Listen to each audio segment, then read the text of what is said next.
Assalamualaikum warahmatullahi wabarakatuh. Pertama-tama marilah kita panjatkan puji syukur kepada Tuhan Yang Maha Esa, karena berkat rahmat dan hidayahnya kita dapat melakukan kuliah secara daring pada hari ini. Salawat serta salam tak lupa kita haturkan kepada junjungan kita Nabi Agung Muhammad SAW, yang kita nantikan syafaatnya di yaumil kiamah kelak. Amin amin ya robbal alamin. Yang terhormat Bapak dosen Muhtafidz Siono selaku pengampu mata kuliah Masail Fikih.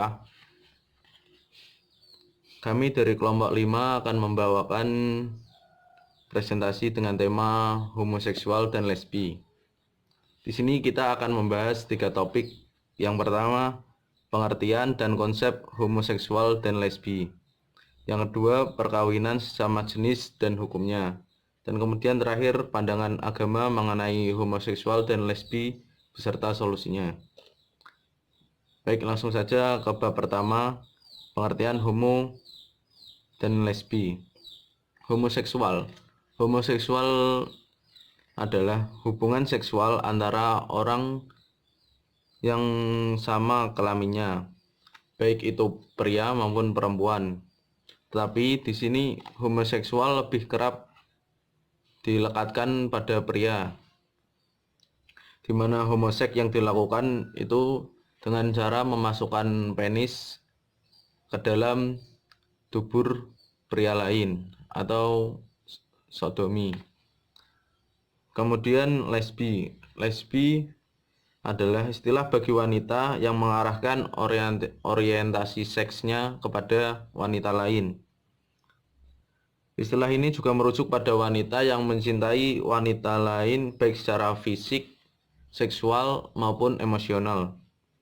Lesbi atau sihok dilakukan karena cinta birahi antara sesama wanita dengan image dua orang wanita yang saling menggesekkan anggota tubuh hingga mencapai suatu kenikmatan atau puncak kenikmatannya. Kemudian akan dilanjutkan oleh Mbak Ganis. Baik, yang kedua yaitu pernikahan sesama jenis dan hukumnya. Pernikahan sesama jenis adalah pernikahan yang dilakukan oleh para pelaku homoseksual dan lesbian.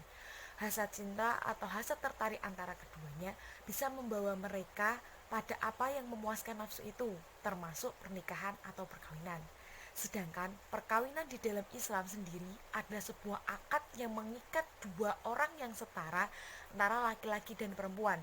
Nah, jelas di sini bukan laki-laki dengan laki-laki maupun perempuan dengan perempuan, yaitu dengan berbeda jenis kelamin, laki-laki dan perempuan. Di sini terlihat bahwa Islam jelas melarang pernikahan sesama jenis, atau dapat juga dikatakan ini tidak sah.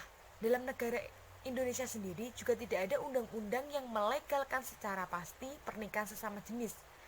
Dengan begitu sudah sangat jelas secara KHI dan KUHP pernikahan sesama jenis itu tidak sah atau tidak diperbolehkan. Nah, Islam memandang pernikahan sesama jenis itu haram.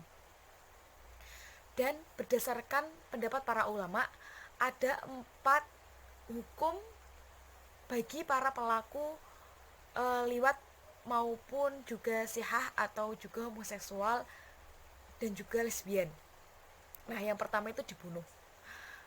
Telah mengabarkan kepada kami Abdul Aziz bin Muhammad Amr ibnu Abi Amr dari Iklimah dan dari Abbas, Rasulullah Shallallahu Alaihi Wasallam bersabda, barang siapa kalian mendapati melakukan perbuatan kaum Lut atau liwat, maka bunuhlah fa'il pelaku dan maf'ul bih partnernya.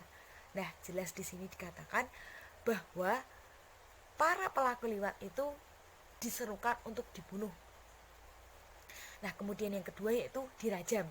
Diriwayatkan dari Al-Baihaqi bahwa Ali bin Abi Thalib berkata ia pernah merajam orang yang berbuat liwat. Oleh sebab itu, dari peristiwa ini Imam Asy-Syafi'i menyerukan rajam bagi para pelaku liwat bagi yang sudah menikah maupun belum menikah.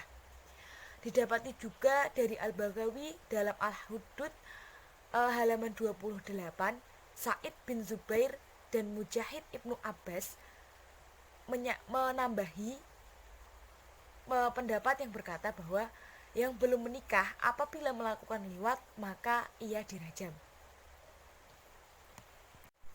Nah, hukuman yang ketiga dihukum sama dengan zina. Pendapat ini disampaikan oleh Sa'id bin Musayyib, Atta bin Robah, Hasan, Qatadah, Tsauri, Az-Zauja'i, Imam Yahya, dan Imam Syafi'i mengatakan bahwa hukuman bagi para orang yang melakukan liwat yaitu sebagaimana hukum zina. Bagi para pelaku liwat muhson dihukumi rajam, dan bagi para pelaku liwat ghairu muhson maka dihukumi dijilid, dicambuk, atau juga dapat diasingkan.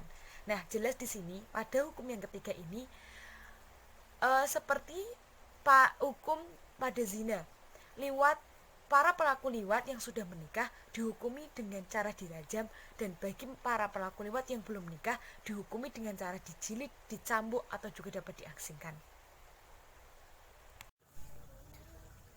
Kemudian yang keempat, hukumannya dengan hanya ditakzir. Sebagaimana Imam Abu Hanifah menyampaikan bahwa hukuman bagi para pelaku liwat adalah ditakzir. Hukuman jenis ini tidak harus dengan hukuman fisik, melainkan bisa dengan penyuluhan atau juga dengan terapi psikologis agar ia sembuh dan kembali normal. Karena menurut Imam Abu Hanifah, pelaku liwat itu tidak harus dihukum dengan cambuk atau dijilid karena itu tidak masuk dalam perbuatan zina. Karena menurut Imam Abu Hanifah, perbuatan zina adalah apa-apa yang dilakukan melalui farji atau vagina, bukan melalui dubur atau sodomi. Pandangan Islam mengenai homoseksual dan lesbi dan solusinya.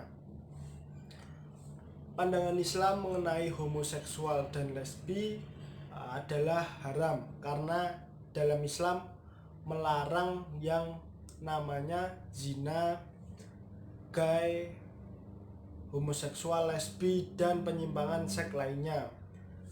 Dan untuk si pelaku harus dikenai hukuman. Dalam Islam, penyebutan homoseksual atau lesbi juga sering disebut liwat atau sihak.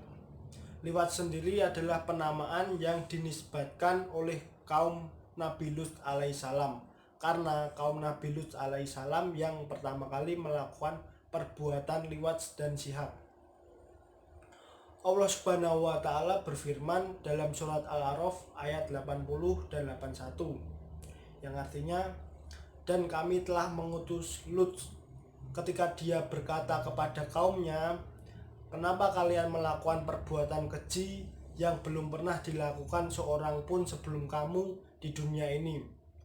Sesungguhnya kamu telah melampiaskan nafsu syahwatmu kepada sesama lelaki, bukan kepada perempuan. Kamu benar-benar kaum yang melampaui batas. Dari firman tersebut jelas bahwa perbuatan liwat, sihak, atau homoseksual, lesbi adalah haram dan keji yang mengandung laknat dari Allah Subhanahu wa Ta'ala.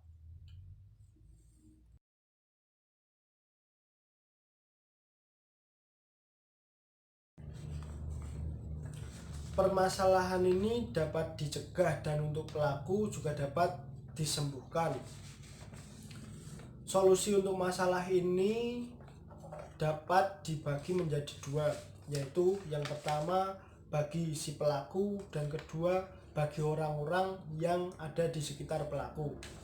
Untuk si pelaku sendiri yaitu menyadari bahwa apa yang dilakukannya itu perbuatan yang salah dan menimbulkan dosa. Kedua, berniat dengan sungguh-sungguh untuk bisa sembuh dari permasalahan tersebut. Sedangkan untuk orang-orang di sekitar pelaku yaitu mendukung dan menyupport pelaku untuk bisa sembuh. Kedua, tidak menjauhi pelaku. Ketiga, memberikan hal-hal atau energi positif kepada pelaku untuk kesembuhan pelaku. Tambahan lain untuk solusi mencegah permasalahan tersebut yaitu tidak telanjang di depan sesama jenis. Kedua, tidak menutup diri, tetap bergaul kepada perempuan tetapi dengan sewajarnya saja.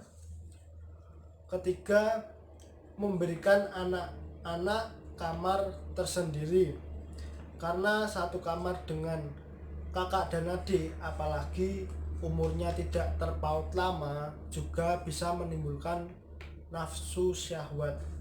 Untuk yang terakhir, jangan menonton video yang menimbulkan nafsu syahwat. Mungkin itu yang dapat kelompok kami sampaikan. Ada kekurangan dan kekhilafan, kami memohon maaf sebesar-besarnya. Semoga apa yang dapat kami sampaikan ini bermanfaat. Akhir kalam, wallahu muwaffiq ila aqwamit thoriq. Wassalamualaikum warahmatullahi wabarakatuh.